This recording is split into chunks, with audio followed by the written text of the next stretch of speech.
Baik, sekarang kita bacakan skenario terlebih dahulu ya. Berdebar dan terengah-engah.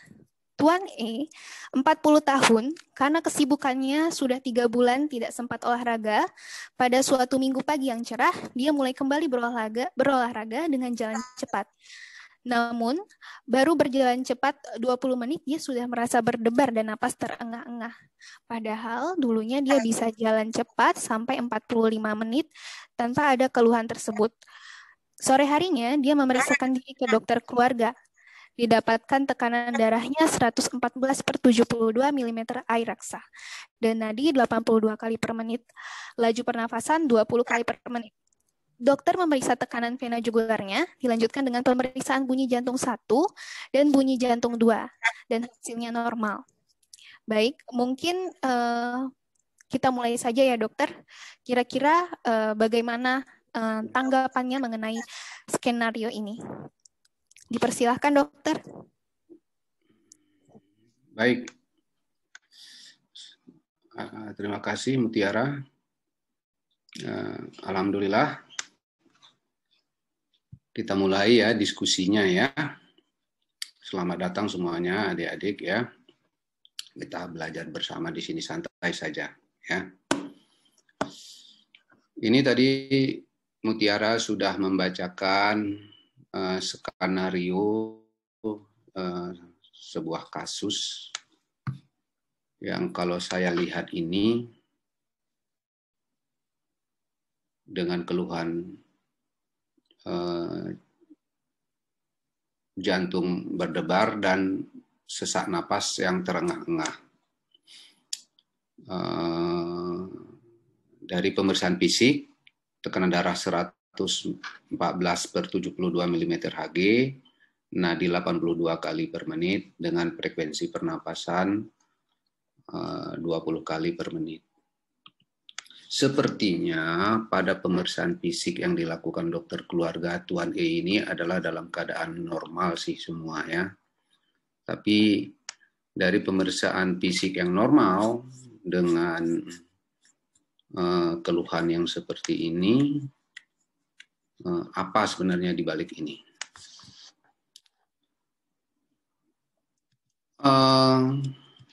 Nggak bisa. Ya. Di dunia kedokteran, untuk mengetahui penyebab itu atau untuk mengetahui diagnosis itu ada namanya simptom and sign. Itu berdasarkan simptom and sign, ya, berdasarkan gejala dan tanda. Jadi apa sebenarnya yang disebut dengan simptom atau gejala? Jadi gejala itu adalah sesuatu yang dirasakan yang tidak nyaman oleh si pasien yang secara subjektif. Hanya pasien yang bisa merasakannya.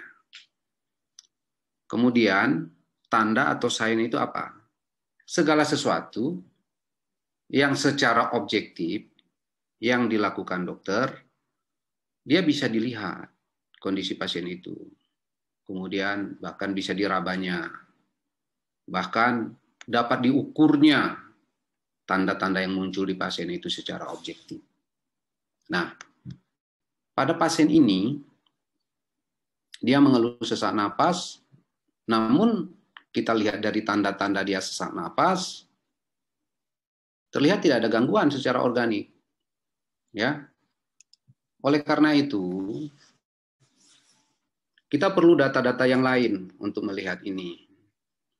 Perlu pemeriksaan fisik yang mendalam lagi untuk melihat apakah jantungnya ada pembengkakan dengan pemeriksaan fisik, batas-batas jantung itu apakah dia melebar. Ya, kalau batas jantungnya melebar, itu menandakan ada pembengkakan di jantungnya. Kemudian dari pemeriksaan fisik juga bisa kita nilai apakah si pasien ini ada kelainan pada katup-katupnya, menyempit, tersumbat, atau gangguan penutupan, ada kebocoran, seharusnya menutup namun masih ada kebocoran. Itu bisa dilihat, bisa dilakukan pemeriksaan dengan pemeriksaan fisik. Kemudian kadang-kadang bisa juga kita lihat dengan pemeriksaan fisik adanya tanda-tanda bendungan di paru, adanya tanda-tanda infeksi di paru, Tapi pada pemeriksaan pada pasien ini tidak kita jumpai. Ya. Kadang-kadang kita membutuhkan informasi tambahan juga dengan melakukan anamnese. Misalnya pasien yang sesak seperti ini, kita harus cari apa saja itu.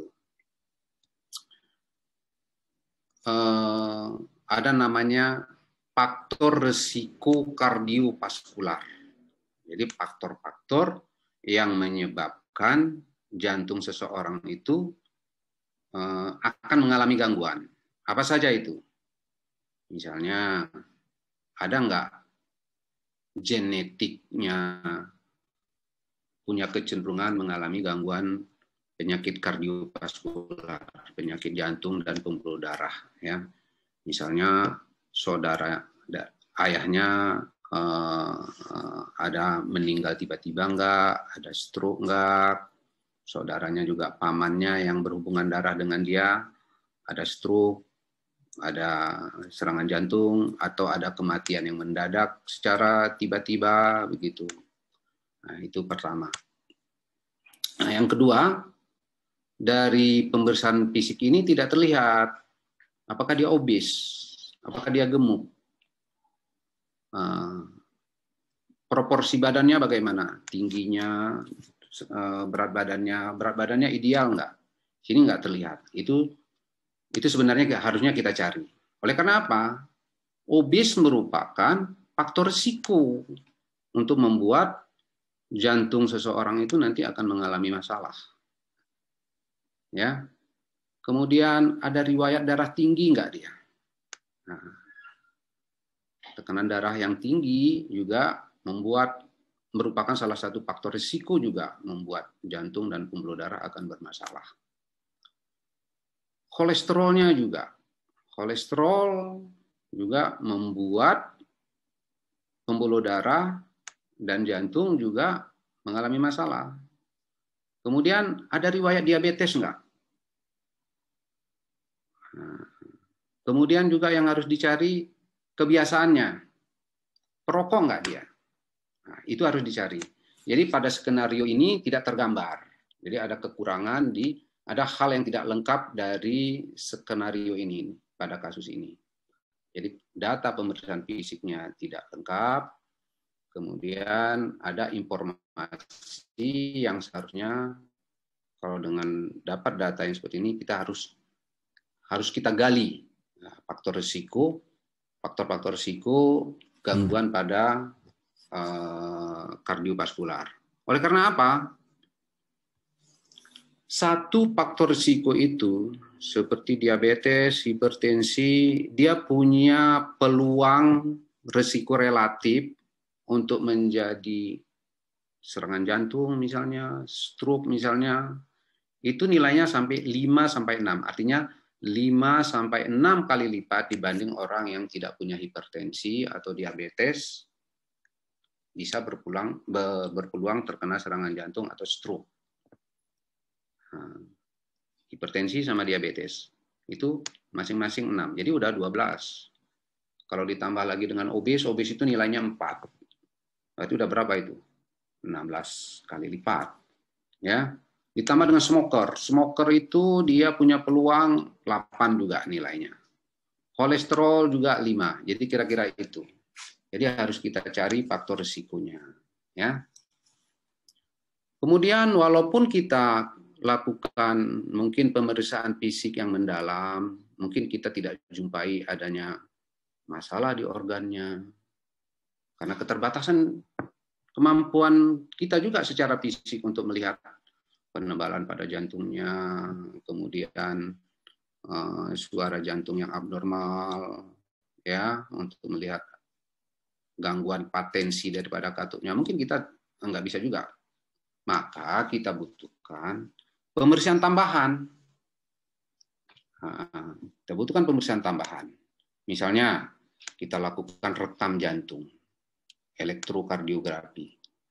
Dari elektrokardiografi, kita bisa mendapatkan informasi apakah otot jantungnya gangguan suplai makanan.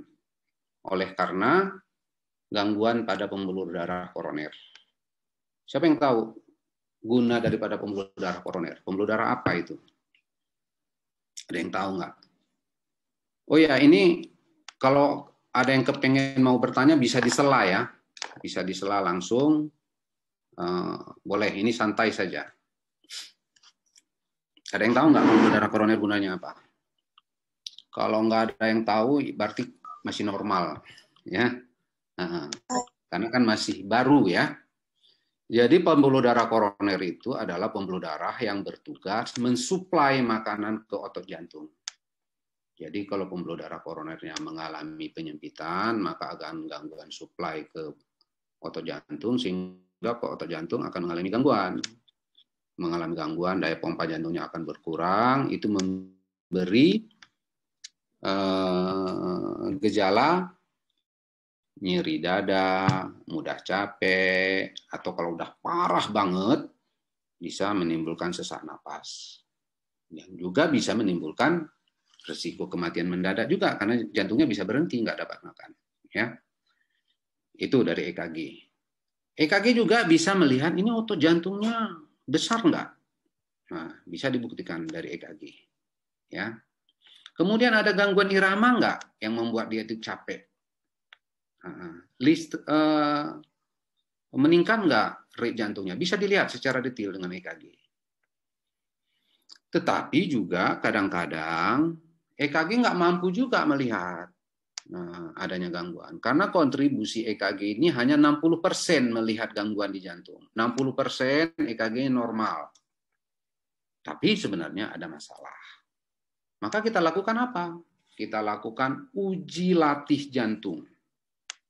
Jadi kita lakukan uji latih jantung, si pasiennya disuruh exercise dengan EKG yang terpasang. Nah, ketika dia melakukan exercise, tentu kebutuhan jantung terhadap oksigennya akan meningkat. Rate jantungnya akan meningkat juga.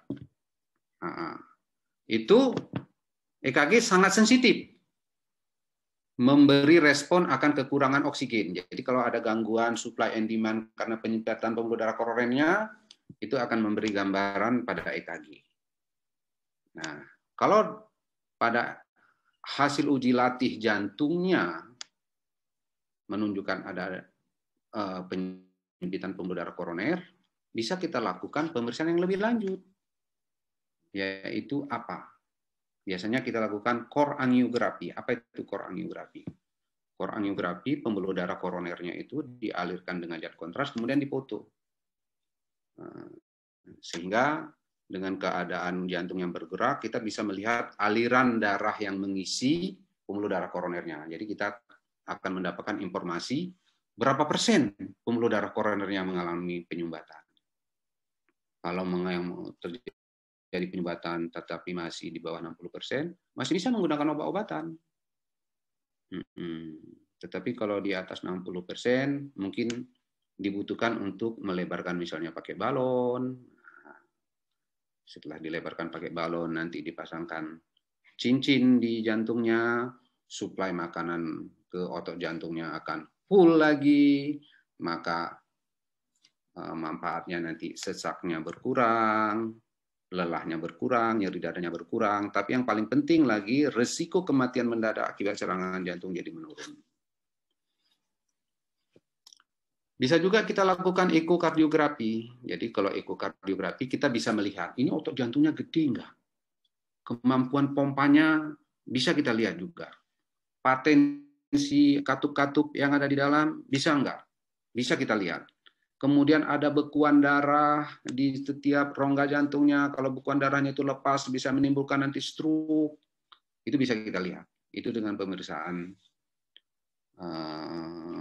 ekokardiografi bisa dilakukan. Ya.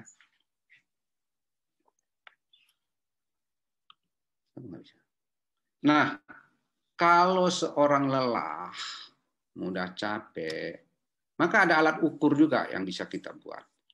Nah, alat mengukur kelelahan orang itu. Jadi dibagi dalam 3 kelas dia. Ya. Kalau kelas 1 tidak ada keterbatasan aktivitas kalau untuk melakukan aktivitas ringan. Ya, tapi kalau aktivitas berat dia merasa lelah, ya. Kemudian kalau kelas 2 terbatas dia melakukan aktivitas ringan. Ya, jangankan yang berat, yang ringan saja pun dia sudah terganggu, seperti menyapu, kemudian apa misalnya naik sepeda, itu kan sebenarnya ringan sih ya. Itu sudah tidak bisa dia. Tetapi aktivitas sehari-hari bisa dilakukannya, mandi, mengurus dirinya sendiri itu bisa, ya. Itu kelas 2, ya. Yang kelas 3 ini dia tidak bisa dia melakukan aktivitas sehari-hari, mandi dia udah nggak bisa, harus ditolong. Nah, ya, jalan harus ditolong. Itu kelas 3. Kalau kelas 4 dia tidak bisa lagi melakukan aktivitas apapun. Bahkan di tempat tidur pun, dalam keadaan istirahat pun dia sesak. Nah, itu dia. Nah, kalau kita kembali ke skenario tadi, ini termasuk yang mana ini dia? Mungkin ada yang tahu nggak? Dia melakukan aktivitas dalam 45 menit, kira-kira yang berapa dia? Jadi skenario tadi. Tadi boleh di-unmute tadi yang mau menjawab. Izin menjawab, dokter. Kelas 1, dokter. Kelas 1. Dia berolahraga. Berolahraga. Mungkin kelas 2 ya. Kelas 1 ya mungkin ya. Ya, kelas 1 ya. Karena yang agak berat dia. Ya.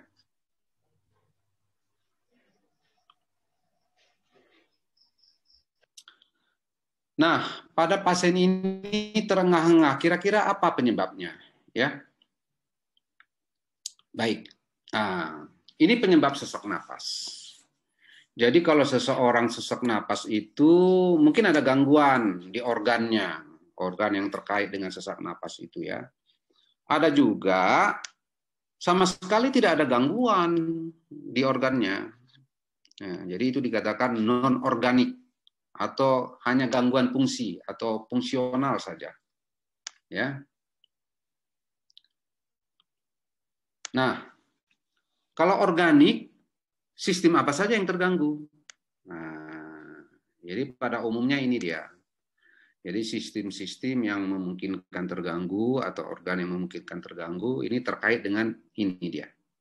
Mungkin adanya gangguan di sistem respirasi, sistem sirkulasi, atau adanya gangguan di sentral, di pusat pengatur sirkulasi dan respirasinya di jaringan otak terganggu.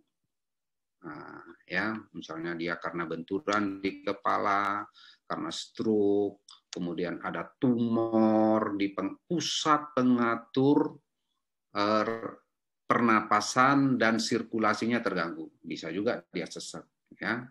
Kemudian bisa juga metabolik, ya. Nah, kita mulai dari respirasi. Kalau respirasi sekarang kan lagi pandemi ya. Pandemi apa sekarang? COVID ya, COVID-19. Nah, COVID-19 ini yang terberat itu apa dia?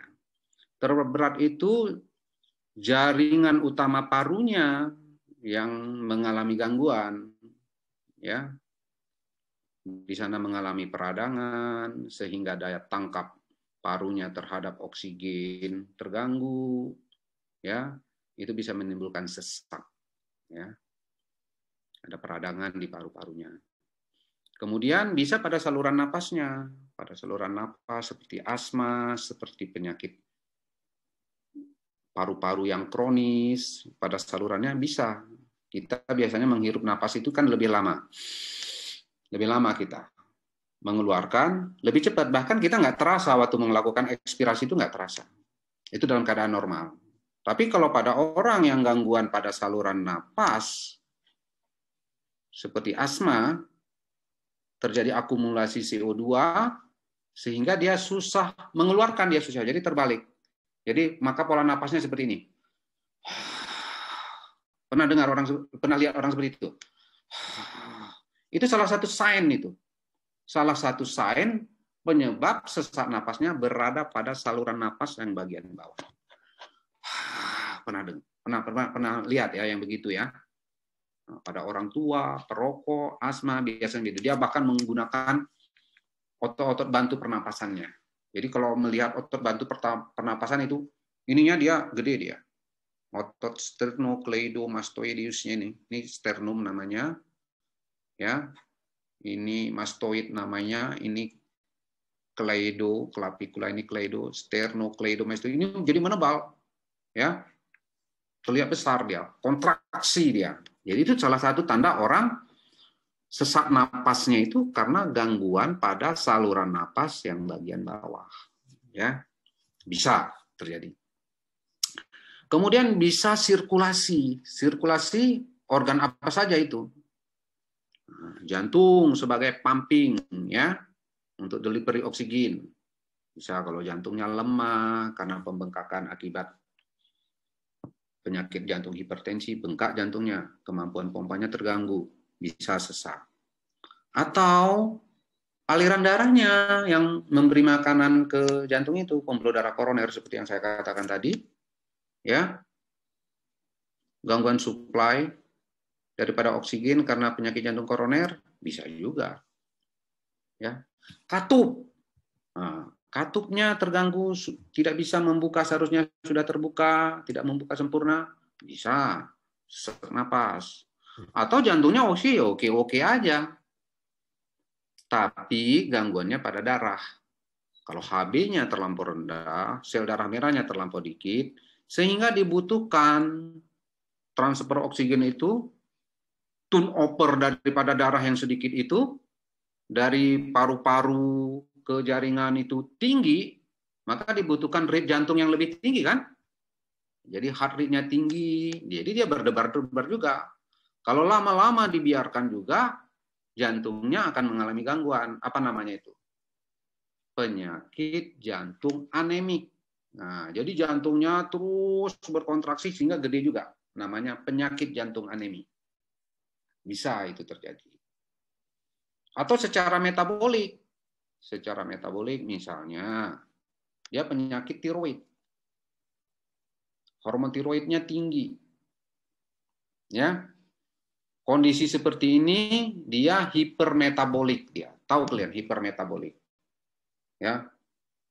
Kalau kalian nggak tahu berarti normal, ya. Nah, kalau nggak tahu itu normal, ya.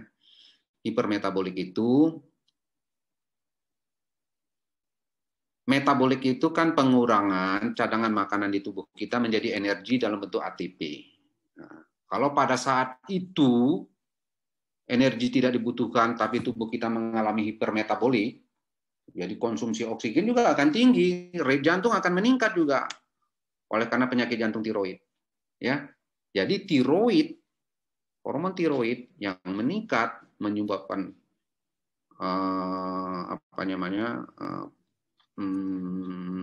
pemecahan cadangan makanan menjadi energi tinggi, rate jantung meningkat, jantungnya juga bisa bengkak juga, membesar karena rate jantungnya meningkat. Jadi dia berdebar-debar dan mudah capek juga. Itu karena persoalan metabolik, ya. Penyakit jantung tiroid namanya, bisa terjadi. Ya. Kemudian ginjalnya terganggu. Kenapa ginjal terganggu orang kok bisa sesak? Kira-kira apa? Ada yang tahu nggak? Ya. Jadi begini, ginjal itu 4 gunanya. Pertama, membuang racun. Ya, membuang racun. Ada racun namanya urium namanya. Ya, urium itu kalau meningkat di dalam darah. Urium, ingat, urium adalah hasil pemecahan daripada protein dalam bentuk urium. Dalam bentuk urium, urium adalah racun yang paling gampang dibuang melalui ginjal. Makanya urin itu namanya urin. Jadi cairan yang banyak mengandung urium. Makanya kalau di WC-WC itu, di sekitar WC itu, bagaimana dengan tumbuh-tumbuhan? Subur kan?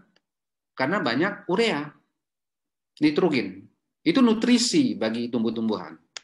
Ya, pupuk urium, itu dia.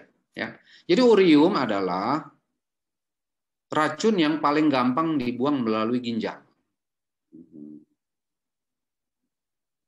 Kita sampah nitrogen kita dibuang dalam bentuk urium.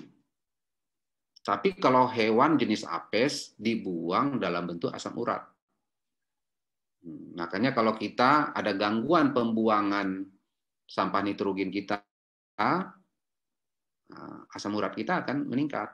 Nah, tidak boleh makan makanan dari jenis apes, burung, itu dia. Nah, kalau urium meningkat, urium itu akan menghancurkan sel darah merah. Jadi HB-nya akan turun lagi. Ya.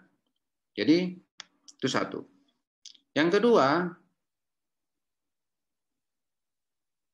dia ginjal gunanya membuang air. Jadi kalau air nggak bisa dibuang, akan menumpuk di mana? Di paru-paru. Sesek juga. Paru-paru nggak boleh ada air. Karena itu ya tempat udara, tempat pertukaran udara dia di situ. Nggak boleh ada air. Jadi kalau air nggak bisa dibuang, sesek, metabolik. Kemudian ginjal juga membuang natrium, elektrolit. Jadi kalau natrium nggak bisa dibuang, sifat natrium ini apa? Kalau kalian memasukkan tangan kalian ke dalam garam, itu apa yang terasa dengan tangan kalian itu apa itu? Apa yang terasa dengan tangan kalian? Menciut kan? Jari-jari menciut. Karena molekul air di tangan kalian itu akan ditariknya. Karena natrium itu sifatnya higroskopis, menarik molekul air. Jadi kalau garam tertahan di tubuh, air nggak bisa dibuang, sesek juga. Kalau air berlebih, paru-paru tenggelam, sesek juga. Ya. Kemudian jaringan ginjal itu ada hormon yang dihasilkannya. Hormon itu bertugas merangsang sumsum tulang untuk memproduksi sel darah merah. Nah, jadi kalau sel darah merahnya nggak gagal untuk diproduksi, apa yang terjadi? Tentu sel darah merahnya akan berkurang. Turnover jantung untuk mendelivery oksigen akan tinggi lagi. Nah, jadi itu juga membuat sesak, ya. Jadi kira-kira inilah gangguan pada umumnya yang bisa menimbulkan sesak, ya.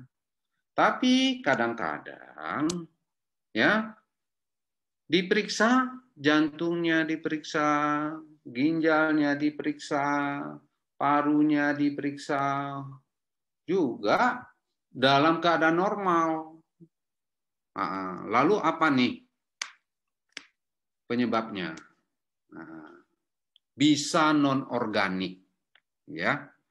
Jadi yang non-organik itu misalnya kecemasan, ya. Jadi ada suatu penyakit namanya generalized anxiety disorders, ya. Jadi gangguan cemas yang menyeluruh. Kalau orang cemas, maka hormon adrenalin di dalam tubuhnya akan meningkat. Ini adik-adik semua dari IPA ya. Kalau masuk ke kedokteran kan dari IPA ya. Waktu pelajaran SMA kalian sistem saraf kan ada dua ya, saraf sentral itu kan motorik, sensorik ya. Itu di bawah kendali kita. Kemudian ada lagi sistem saraf namanya sistem saraf otomatik atau sistem automatic nervous system. Itu ada dua. Simpatik dan saraf parasimpatik. Nah, tempat bekerja hormon adrenalin itu bekerja pada sistem saraf simpatik. Nah, jadi kalau simpatik kita itu overactivity, meningkat dia kerjanya, apa pengaruhnya pada otot? Otot kan ada dua. Otot yang dipengaruhi oleh sistem saraf otonom. Ada dua. Otot jantung dan otot polos. Jadi efek simpatik pada otot jantung, jantungnya kontraksi. Nah, kontraksi. Nah, jadi kalau adrenalinnya naik, otot jantungnya mudah banget kontraksi. Nah, nggak nyaman kan? Sesek kan? Nah, Jadi ada penyakit GAD ini atau penyakit Generalized Anxiety Disorder ini ada namanya GAD reaksi kardiovaskular. Jadi seperti orang sakit jantung dia, sesek, jantungnya berdebar, bahkan mudah capek, bahkan nyeri dada, ya. Kemudian bisa juga reaksinya dia respiratory, ya, gangguan seperti orang seperti asma yang sangat berat. Kenapa? Saluran napas itu strukturnya itu dibentuk oleh otot polos. Otot polos rileks, saluran napas akan terbuka. Jadi terjadi hiperventilasi. Pasien sesek juga, begitu. Ya. Kemudian saluran makanan, jadi itu osofagus, lambung, usus, itu strukturnya dibuat oleh otot polos. Jadi kalau adrenalin naik, reaksi simpatik dominan, nah itu terbalik dibandingkan dengan otot jantung, ya. Nah, jadi otot polosnya akan rileks dia. Jadi bayangkan lambung kalian itu dibentuk, dia rileks, tentu nggak bisa kontraksi, nggak bisa mompa. Akibatnya apa?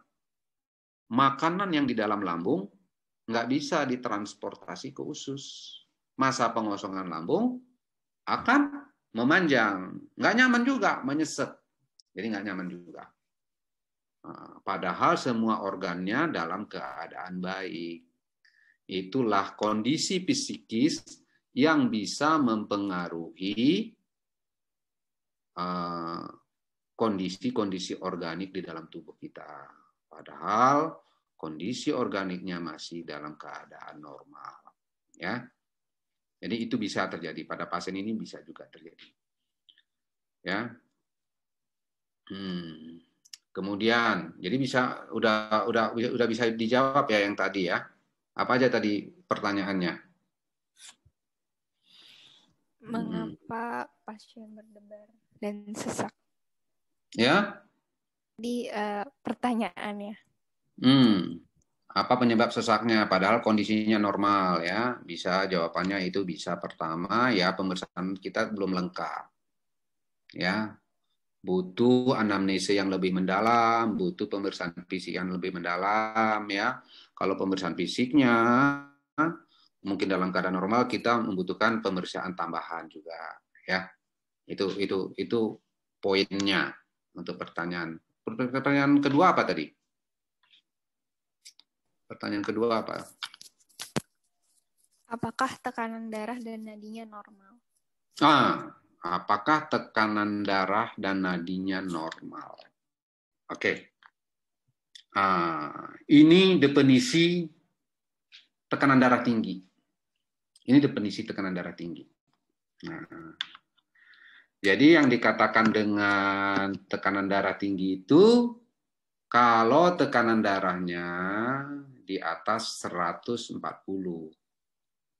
Dia tadi berapa? 114 ya. Nah, jadi dia itu optimal namanya. Ya. Optimal. Nah, tekanan darahnya ada dua komponen. Jadi ada komponen sistol, ini komponennya jantung. Kemudian ini ada komponen diastol, ini komponennya pembuluh darah. Ya. Nah, ini tekanan yang dibutuhkan untuk mendistribusikan ke seluruh tubuh, ya, tekanan yang keluar dari jantung. Itu sistolik namanya. Nah, tekanan diastolik adalah tekanan yang dibutuhkan untuk tekanan balik ke jantung. Ingat aja di atas, ya, di atas. Di atas itu kan ngisi. Nah, diastol, kalau dulu saya ingatnya begitu. Karena saya sama juga seperti kalian juga dulu. Ya. Nah, hipertensi. Nah, dulunya banget ya, dulu banget. Mekanisme pasien ini hipertensi, patofisiologinya itu ya, patofisiologi itu kan mechanism of disease ya, mekanisme kenapa terjadi hipertensi. Kalau dulu banget, dikatakan hipertensi itu kalau tubuh gagal melakukan natriuretik namanya.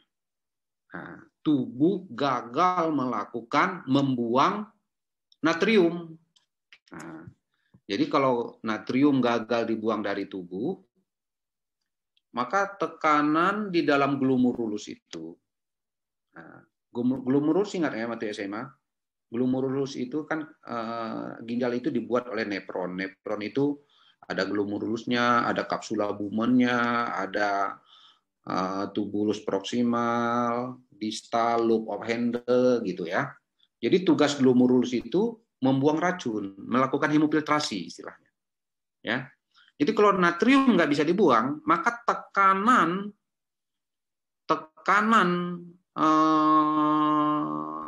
intraglomerulus itu akan meningkat. Ya. Ini saya skip dulu sebentar.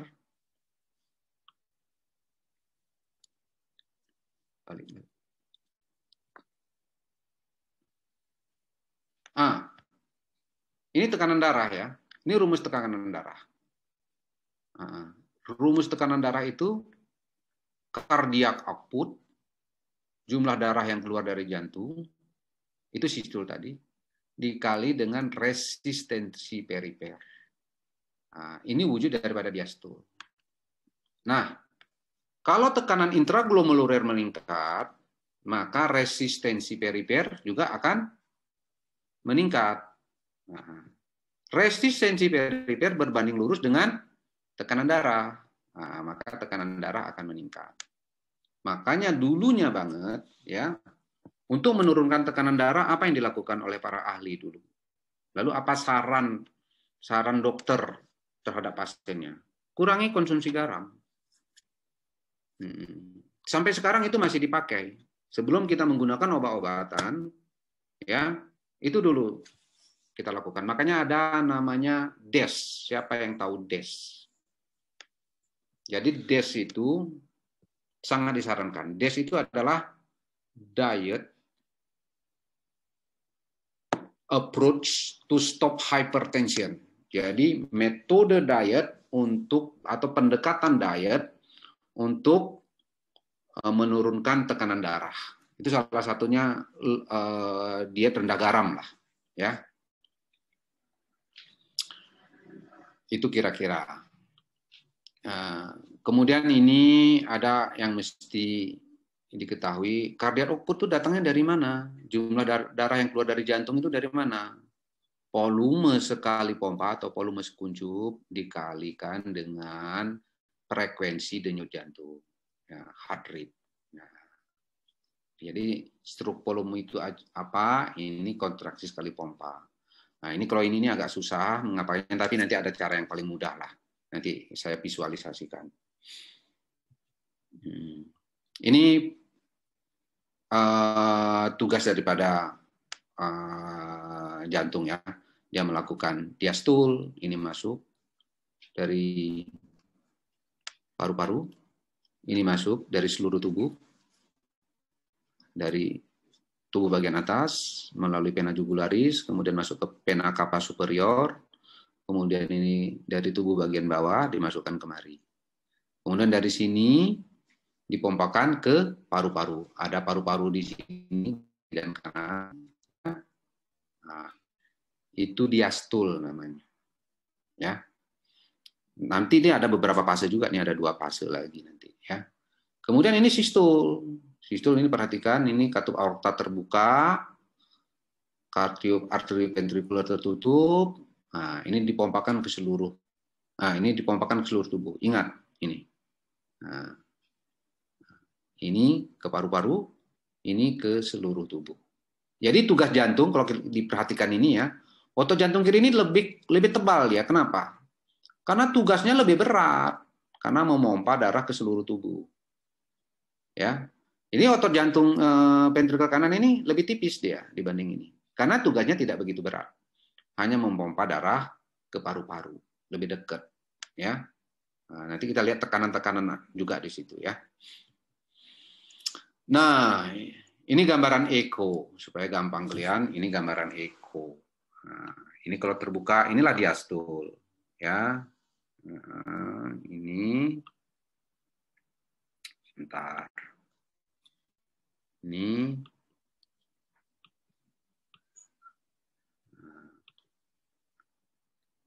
Ini awal daripada sistol. Perhatikan ini, katup mitralnya, katup atrium kiri sama ventrikel kiri tertutup. Aortanya terbuka. Jadi dia silih berganti dia. Nah, ini dipompakan, ini tertutup sehingga darah. Nah, ini kalian perhatikan ini ototnya. Ototnya kontraksi menebal untuk mendorong darah. Ya. Cuman tidak semua darah dikeluarkannya. Nah, ini tidak semua darah dikeluarkannya. Hanya 60% dikeluarkannya. 50 sampai 60% dikeluarkannya. Subhanallah. Kenapa? Nah, ini kalau dikeluarkannya bagaimana? Apa yang terjadi sebenarnya? Ini bisa mengalami laserasi dinding jantung nih, ya. Kalau semua dipompakannya, jadi jantung itu pompanya begini aja dia. Nah, dia tidak habis dia darah. Jadi masih ada tersisa 40% dia. Ya. Jadi ini kalau kita lihat, ini gambaran ini, kalau kita potong nih jantungnya, nah dari sini kita lihat, kita potong. Maka kita akan dapat gambaran seperti ini. Ya. Nah, kalau kita kasih color Dopplernya, ini kelihatan ini ada gangguan pada katupnya. Ini ada yang lihat ini, coba ya. Bentar.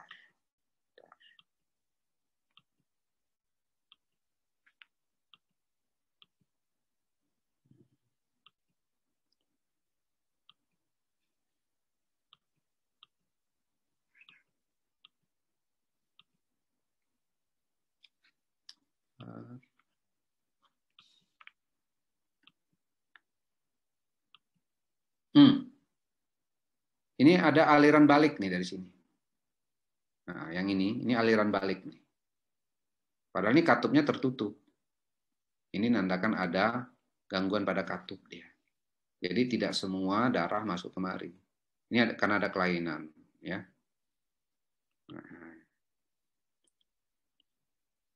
Nah, kemudian yang ini, ya, yang ini,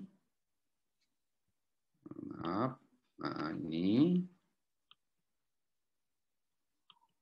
Nah, ini kalau jantungnya dipotong dari sini begini, ini daerah apeknya. Nah, ini kalau dipotong begini gambarannya. Ini coba kalian perhatikan ini. Dia memeras dia, diperasnya darah itu sehingga keluar ke paru, ke seluruh tubuh, begitu ya. Kemudian kalau kita lihat dari sini kita lihat, ya. Nah ini dia 4 ruangan. Ini atrium kirinya, maaf. Nah, jadi 4 ruangan dia. Ini atrium kiri, serambi kiri, serambi kiri, ini serambi kanan, ini ventrikel kiri.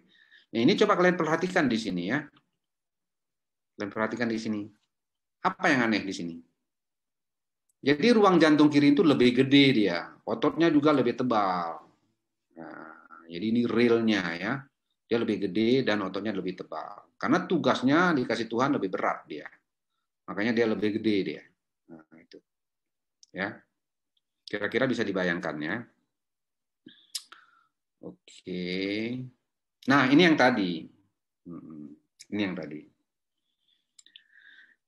And diastolic volume. Ini dia.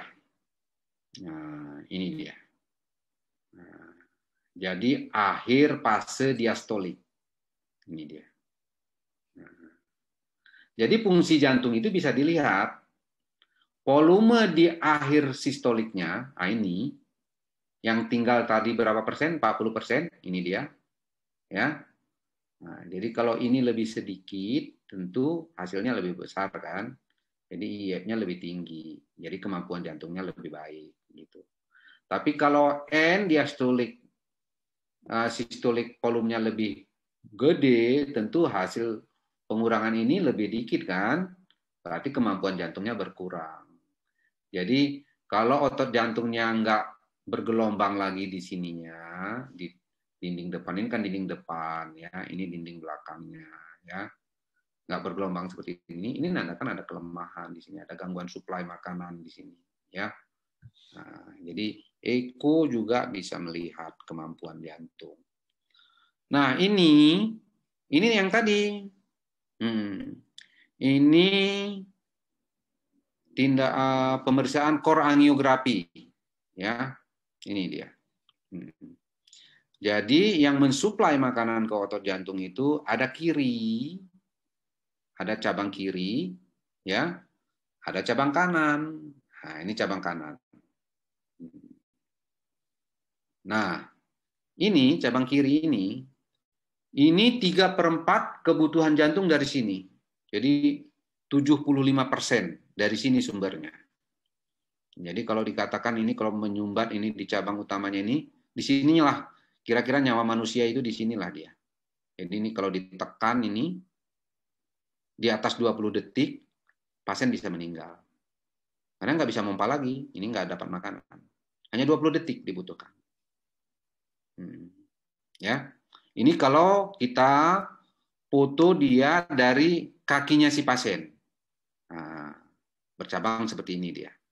Nah, kalau kita foto dari kepala si pasien, nah, begini dia gambarannya. Nah, ini namanya cabang LAD namanya ini. Ini left atrial descending. Nah, ini dia tadi. Jadi kalau dari kakinya pasien kita foto ini dia.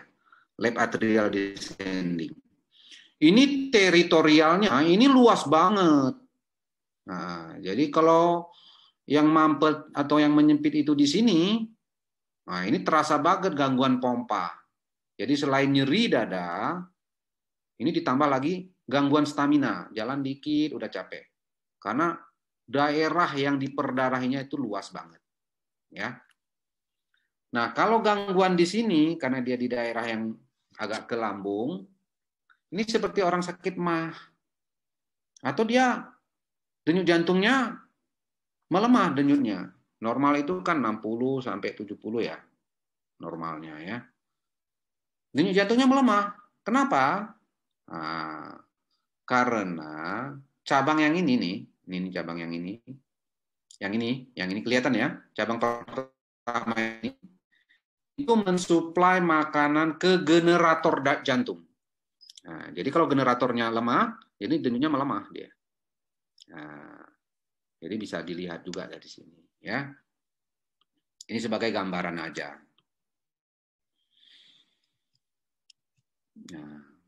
Nah, pertanyaan yang kedua juga ya tadi ya.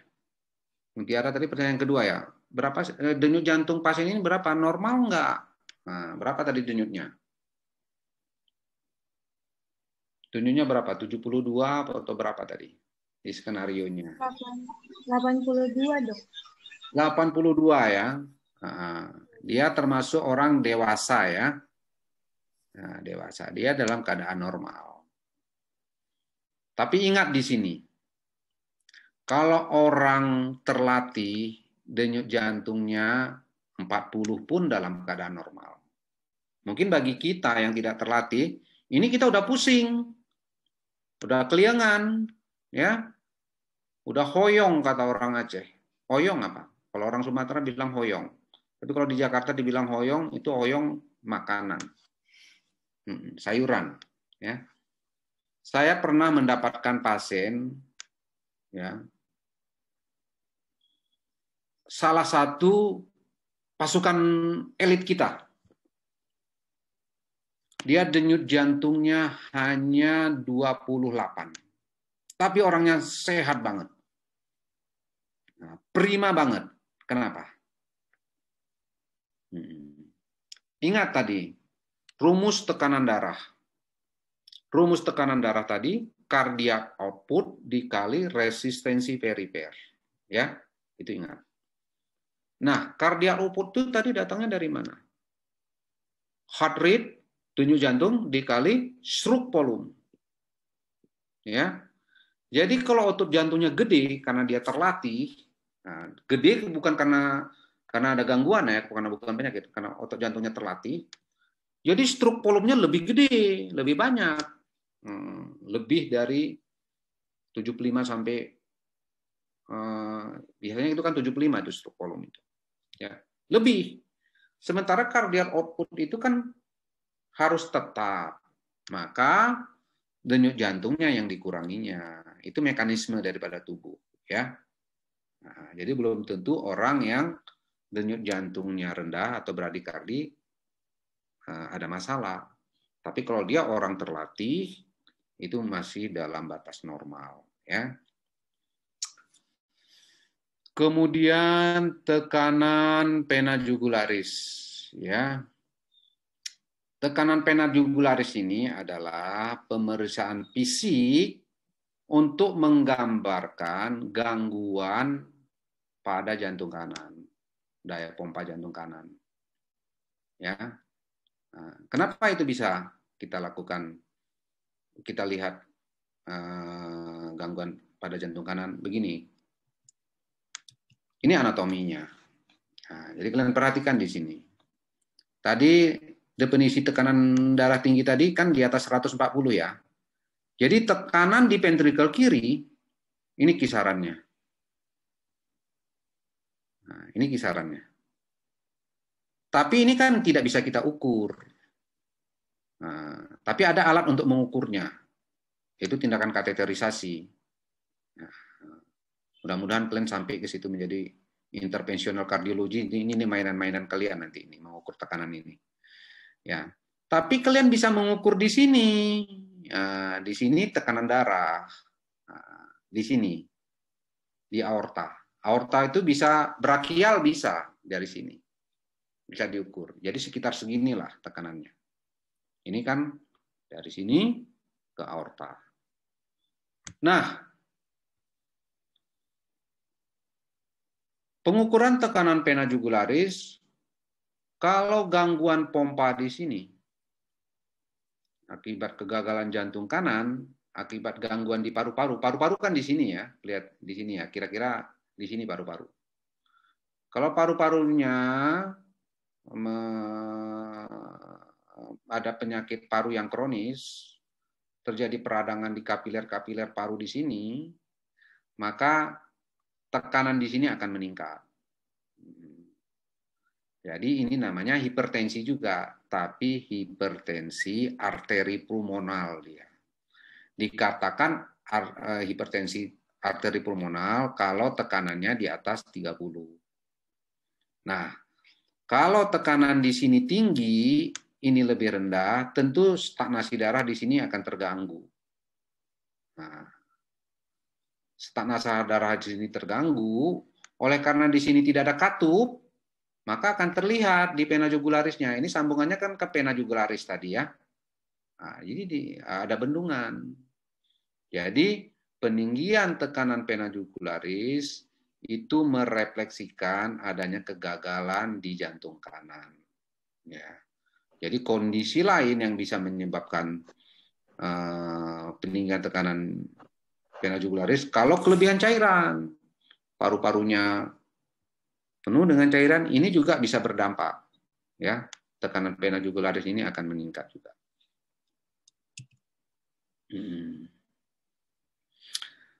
Oke, ini bunyi jantung ya. Jadi bunyi jantung tadi, ya, bunyi jantung ini yang utama inilah jantung 1, jantung 2, jantung 1 ini terjadi pada akhir daripada fase diastolik. Nah, akhir fase diastolik itu otot jantung akan tertutup. Tertutup. Walaupun darah belum keluar dari ventrikel, kan masih tertutup juga aorta. Itulah bunyi jantung pertama, kalau ini tertutup.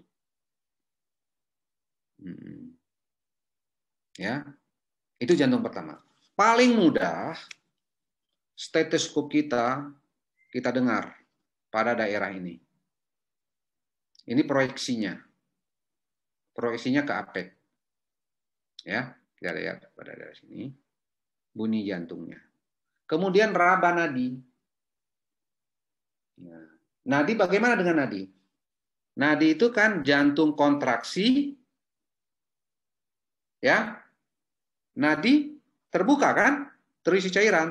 Jadi kalau teraba pulsasi di sini, itu jantung satu, suara jantung satu.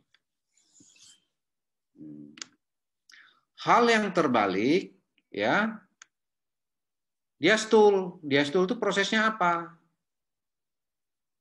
Ya, tertutup katup ini.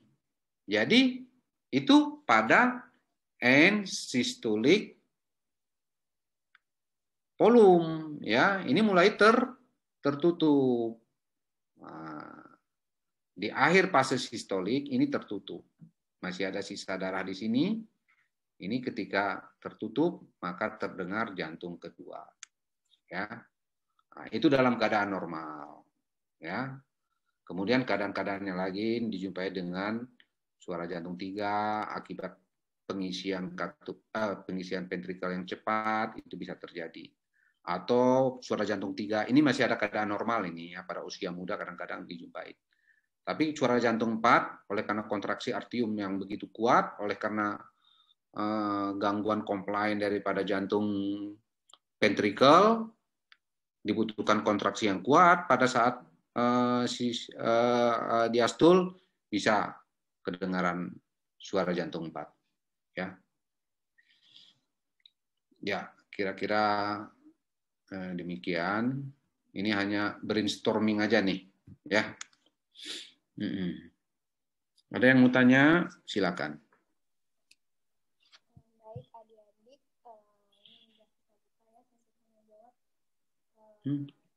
Suaranya kok nggak ada? mungkin bisa langsung tanya aja pada dokter terkait apa yang masih dibingungkan. Langsung aja tanya dan Coba suaranya Mutiara. oh iya, bentar. Tes, maaf dokter. Ya. Oke. Ya. Baik, mungkin sekarang sudah dibuka ya sesi tanya jawabnya. Bisa dapat diajukan beberapa pertanyaan kepada dokter terkait dengan tutorial nantinya, atau ada yang masih dibingungkan. Di sini saya harap bisa berpartisipasi lebih aktif lagi. Oke, mungkin Naila Aska mau bertanya ya? Tadi raise hand. Iya, Kak. Oh ya, boleh. Silakan pertanyaannya. Bisa langsung ditanyakan aja. Izin bertanya, dokter. Tadi seperti yang telah dokter jelaskan, bahwasanya urium itu dia bersifat racun bagi tubuh kita. Sedangkan urium itu sebagai nutrisi bagi tumbuhan. Itu kenapa ya, dokter? Kemudian pada gambar yang dokter paparkan tadi, kan pada gambar pemeriksaan dokter paparkan tadi ada yang cabang kiri itu, dokter. Nah, cabang kiri itu terletak pada atrium kiri atau ventrikel kiri, dokter, ataupun keduanya, dokter. Terima kasih, dokter. Oh, itu cabang koroner ya maksudnya ya? Cabang pembuluh darah koroner ya maksudnya? Iya, dokter. Ya. Baik. Pertanyaannya baik banget ya. Itu katup aorta ada 3 mangkok ya, ada 3 kuspit. Ada 3 kuspit ya. Kalau dulu saya mengingatnya begini. Rijal Nurdin Lubis. Rijal Nurdin Lubis. Jadi R itu right coronary cuspid. Right coronary cuspid. Itu tempat keluar RCA. Right coronary artery. Nah, ya. Dari situ dia keluarnya. Kemudian yang kiri itu left coronary cuspid, nama cuspidnya itu, nama mangkoknya itu. Ya. Kemudian yang belakang itu tidak ada keluar cabang koroner dari sana. Ya, tidak ada cabang koroner yang keluar dari sana. Itu namanya non coronary cuspid. Nah, jadi kalau saya dulu susah mengingatnya Rijal Nurdin Lubis, ya. Jadi di kuspit yang kanan tempat keluar arteri koroner, di kuspit yang kiri tempat keluar lepmin, ya. Lepmin itu cabang utama, ya, cabang utama. Jadi cabang utama itu kontribusinya mensuplai makanan ke otot jantung 3/4 bagian. Makanya bagi dokter-dokter yang bertugas untuk melebarkan pembuluh di sana itu rumit banget. Kadang-kadang kita juga nggak berani, karena itu pekerjaan saya sehari-hari kadang-kadang, ya. Saya kadang-kadang nggak berani juga. Terpaksa pasiennya harus operasi bypass. Karena kita nggak yakin itu bisa membuka di bawah 20 detik. Di atas 20 detik akan gangguan suplai makanan ke otot jantung akan mengalami gangguan, bisa meninggal, ya. Terpaksa harus dioperasi nantinya, ya. Nah, kalau itu mengalami penyempitan, itu dampaknya banyak banget. Bisa menimbulkan resiko kematian yang mendadak. Kalaupun hidup dia terjadi gagal jantung, jalan mudah capek, begitu, ya. Karena 3/4 kebutuhan jantung itu dari situ, ya. Kemudian tadi pertanyaannya apa tadi? Urium, ya. Kalau di pohon Iya, kok bisa tumbuh dia, kan gitu.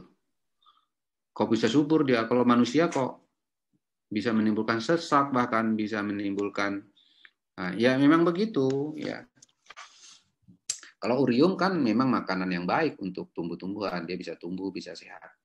Tapi toksik bagi manusia. Nah, yaitu sisa hasil pemecahan protein itu tidak pernah disimpan. Jadi protein itu kalau dimakan oleh tubuh kita, dimakan, kalau tidak digunakan, dia akan dikeluarkan.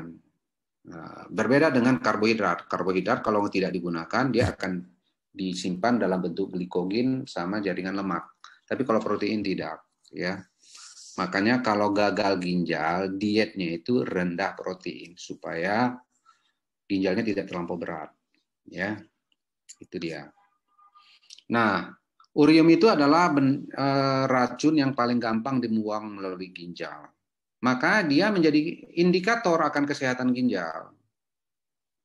Nah, menjadi indikator. Kalau uriumnya tinggi, berarti racun-racun yang lain yang susah dibuang melalui ginjal itu lebih tinggi. Urium pada jantung, dia bisa menumpuk di pembungkus jantung itu, epikardiumnya. Ya, bisa menumpuk di situ. Namanya perikarditis sika namanya. Di paru juga bisa menumpuk, namanya uremic lung namanya. Bisa menimbulkan sesak kedua-duanya. Nah, obatnya ya cuci darah. Begitu.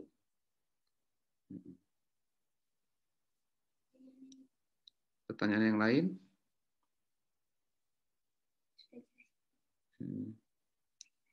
Udah jelas? Siapa tadi namanya? Izin menjawab, dokter. Naila Aska, dokter. Iya. Maaf dokter, ingin menanyakan. Tadi sesuai yang sudah dokter paparkan tadi, Tuan yang di skenario masih dalam batas normal. Dilihat juga dari tanda vital sign-nya yang masih normal. Dan memang sih perlu pemeriksaan yang lebih lanjut seperti pemeriksaan penunjang dan anamnesis lebih lanjut terkait dengan keluhan. Apabila ini kondisinya dalam kondisi fisiologis, terjadi sesak dan berdebar karena fisiologis yang diakibatkan oleh aktivitas fisik yang dijalaninya. Itu bagaimana dokter mekanismenya sendiri? Aktivitas fisik itu menyebabkan konsumsi oksigen ke jaringan itu akan meningkat. Konsumsi jaringan meningkat, pembuluh darah mengalami vasodilatasi, dia melebar. frekuensi daripada otot jantung, kontraksi akan meningkat. Rate jantung akan meningkat. Kadang-kadang itu pada orang yang tidak terlatih, bisa menimbulkan sesak juga sih sebenarnya.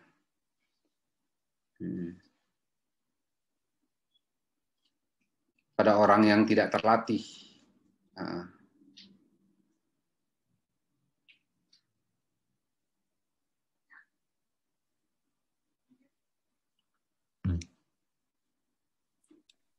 Baik, terima kasih dokter. Mungkin Amira Kisti bisa unmute. Tadi raise hand ya, Dek ya? Sebagai tambahan begini. Oh, iya. Sebagai tambahan begini. Ya. Sabar. Sebenarnya olahraga, sebelum kita melakukan olahraga, ada baiknya. Terutama pada orang yang di atas 40 tahun lah.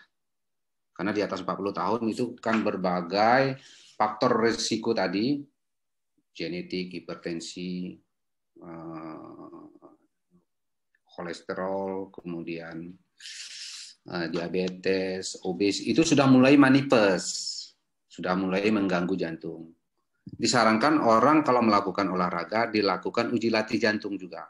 Bukan untuk melihat, salah satu memang untuk melihat koronernya, tapi melihat dosis daripada olahraganya, di batas mana dia. Apakah ini dia bugar, apakah dia ini inkonklusif, tidak meyakinkan. Jadi olahraganya disesuaikan nanti. Jadi di situ nanti bisa diukur match score namanya. Nah, jadi kalau match score-nya di atas 10, ya mungkin tidak bisa kita nggak usah dibatasin olahraganya. Tapi misalnya kalau di bawah 8, itu olahraga tertentu yang hanya bisa dia. Jadi jangan lewatin. Nah, sampai nanti dia mampu. Ya. Karena lain kapasitas-kapasitasnya. Misalnya kalau orang yang match score-nya di bawah 5, ya, nggak mampu dia. Ya, jangan kasih olahraga yang lebih berat. Nah, mungkin cukup hanya jalan pagi saja, langkahnya lebar, begitu. Supaya dia tidak sesat. Nanti baru ditambah secara gradual, ya, sesuai dengan kemampuan jantungnya. Untuk melakukan treadmill, kita harus hati-hati juga. Bagaimana melakukan treadmill pada orang yang sudah gagal jantung? Hati-hati. Dia cardiac arrest, dia treadmill, kita paksa, bisa cardiac arrest, bisa henti jantung, terpaksa nanti harus CPR. Maka kita lakukan pemeriksaan apa? Ekokardiografi. Jadi kalau ekokardiografinya eject percent fraction tadi ingat kan? Left ventricle and diastolic volumenya itu dikurang dengan N systolic volumenya itu dibagi lagi N diastolic volumenya itu di atas 50, berarti dia mampu, bisa dilakukan treadmill. Tapi kalau di bawah 45 dia kan nggak mampu. Jangan coba-coba dilakukan treadmill. Nanti terpaksa kita CPR. Nah, dia nggak mampu. Ya, karena oksigen supply and demand-nya terganggu. Itu kira-kira. Jadi kalau orang mau berolahraga, misalnya ada om kalian, atau bahkan kakek kalian, bertanya ke kalian, kakek bisa nggak nih goes? Nah, apa jawabannya? Kek, karena kakek udah tua, kemampuan jantungnya belum tahu, bagusnya di eko dulu. Jadi kakek tahu berapa kemampuan jantung. Nah, kalau kemampuan jantung kakek dari eko itu di atas 50, kakek disuruh olahraga ringan dulu, kek. Uji latih jantung namanya. Nanti kakek ketahuan di batas mana kakek. Jangan lewati itu. Nah, begitu. Itu kira-kira rekomendasinya lah yang bisa kita sarankan ke pasien. Ya.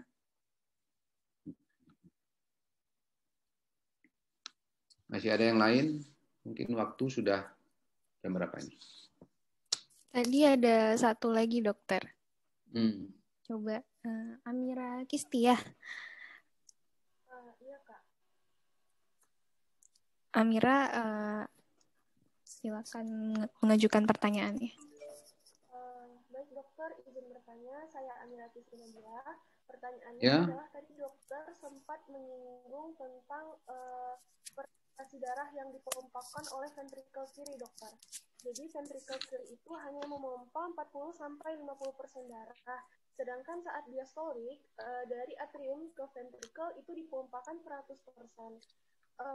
Mengapa begitu, dokter? Padahal mungkin kalau biologisnya kan ini darah udah bersih, kenapa nggak dipompa langsung 100% ke seluruh tubuh? Gitu. Terima kasih, dokter. Jadi ada juga pertanyaan begini. Setelah pasien itu kita eko, tadi saya katakan yang baik itu kan di atas 50%. Itu nilainya, nilai itu sebenarnya nilai kualitatif. Bukan nilai kuantitatif. Nilai kualitatif itu artinya apa? Baik dan buruk. Nah, jadi nggak seperti ranking kalian itu yang paling hebat terus apa? Nggak, bukan gitu. Baik dan buruk dia, itu hasil ekokardiografi. Nah, coba kalian bayangkan misalnya 100% darah itu bisa disemburkan oleh jantung ke seluruh tubuh ya, begitu ya.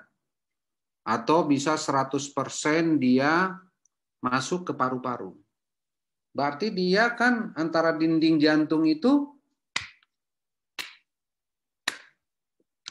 bergesekan kan?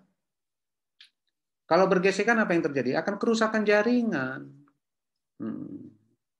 Akan kerusakan jaringan. Begitulah hebatnya Tuhan itu.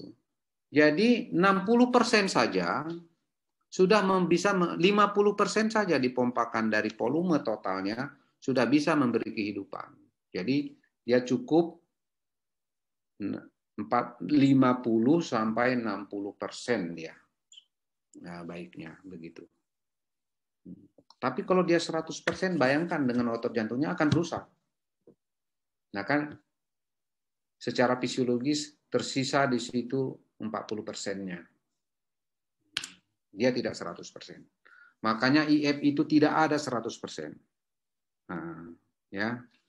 Kalau IF itu 100% berarti pemeriksaannya yang salah. Nggak mungkin semua darah itu bisa disemburkan ke seluruh tubuh atau ke paru-paru. Nggak mungkin.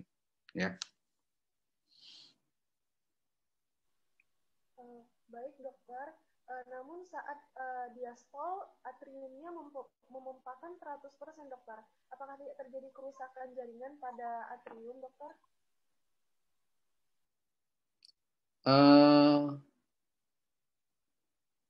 Di atrium juga tidak 100% dia. Di atrium. Tetap masih ada sisanya. Tapi kalau di ventrikel dia sampai 40% dia. Karena dia kemampuan kontraksi daripada atrium itu lebih lemah. Itu aja logikanya. Tidak sebaik compliant daripada ventrikel. Ventrikel saja dengan compliance yang begitu baik, darah itu dia yang mampu dia bisa sampai paling maksimal itu 60%. Ventrikel juga nggak bisa dia 100%, tetap ada dia sisanya. Dan di ventrikel itu tidak terlampau lama darah di situ.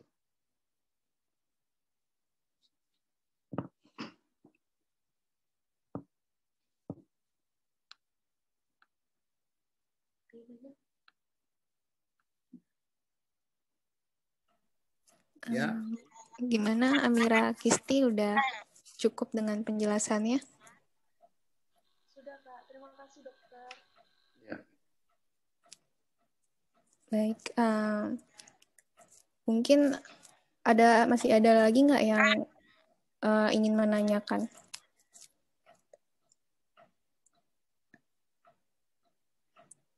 Kalau tidak ada, bisa kita langsung tutup saja diskusi. Wah, ada Meina ya. Silakan Meina, bisa di-unmute dan silakan mengajukan pertanyaan. Baik Kak Muti, terima kasih. Dokter, saya ingin bertanya tentang penjelasan dokter tadi yang terkait hormon tiroid yang bisa menyebabkan rate jantung meningkat sehingga berdebar tadi, dokter. Nah, itu apakah pada kondisi hipertiroid ya, dokter? Kemudian itu bagaimana, dokter? Apakah dapat komplikasi yang terjadinya terkait gangguan oleh hormon tiroid tadi bagaimana, dokter? Apakah terdapat komplikasi bisa terjadi? Terima kasih, dokter. Kalau terjadi peningkatan hormon tiroid, T3, T4, dia kan kedua hormon itu dikontrol oleh TSHS kan, thyroid stimulating hormone. Kalau dia TSHS-nya menurun, maka T3-nya akan meningkat. Tapi kalau TSHS-nya meningkat, maka dia akan ditekan T3, T4-nya. Kalau T3, T4 itu menaik, maka tubuh kita itu akan mengalami hipermetabolik namanya. Hipermetabolik itu apa? Metabolik itu adalah pemecahan bahan atau cadangan energi menjadi energi kalau dibutuhkan. Tetapi pada keadaan yang hipertiroid, pemecahan itu dalam keadaan istirahat saja pun yang tidak dibutuhkan energi yang besar, tetap saja cadangan makanan itu dipecahkan menjadi energi. Maka pada orang yang hipertiroid, apa aja gejalanya itu? Pertama, dia takikardi, rate jantungnya meningkat. Ya, karena apa? Karena konsumsi oksigen tentu. Energi itu kan membutuhkan oksigen. Pemecahan bahan makanan menjadi energi itu dibutuhkan oksigen. Maka dia akan takikardi. Kalau takikardi, kenapa akan mengganggu jantung? Begitu ya? Kenapa akan mengganggu jantung? Nah, heart rate dikali stroke volume, apa yang terjadi? Cardiac output-nya akan meningkat. Nah, cardiac output-nya akan meningkat di luar batas normal. Maka jantung akan terjadi kegagalan dalam memompa. Terlampau cepat dia, belum sempat mengisi, udah dipaksa lagi. Jadi end diastolic volume itu belum tercapai, dia udah bekerja lagi. Nah, jadi jantung akan gagal melakukan, tidak efektif, ejeksinya itu tidak efektif. Itulah yang dikatakan dengan gagal jantung akibat high cardiac output, namanya high cardiac output failure namanya. Itu bisa terjadi pada pasien-pasien yang gangguan katup aorta. Tentu cardiac output meningkat juga kan, nggak ada halangan lagi kalau aortanya terganggu. Yang kedua, pada kondisi anemia. Makanya kalau anemia, jantung juga akan terganggu. Namanya gagal jantung akibat penyakit jantung anemia. Tiroid begitu juga, rate-nya terlampau tinggi, cardiac output terlampau tinggi, terjadi juga gagal jantung. Namanya penyakit jantung tiroid. Nah, jadi kondisi hipermetabolik yang disebabkan oleh hipertiroid, pasiennya takikardi, ya, otot jantungnya bisa membesar, ya. Kemudian lagi kalau rate jantungnya terlampau cepat, bisa juga gangguan irama jantung, ya, atrial fibrilasi. Kalau atrial fibrilasi mudah terjadi emboli seperti botol dikocok, kan ada di gelembung udara. Itu kalau di dalam pembuluh darah, gelembung udaranya akan berjalan sampai ke jaringan otak, nanti terjadi trombosis, bisa stroke, begitu dia.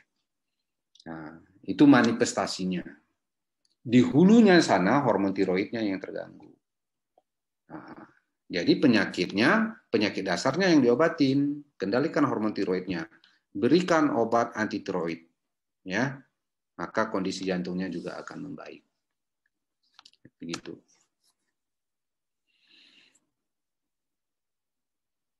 Jadi kalau jantungnya cepat, jadi belum tercapai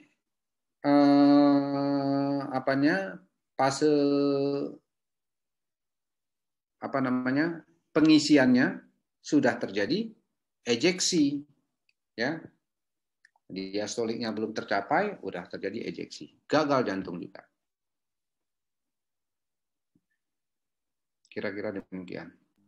Baik, terima kasih dokter.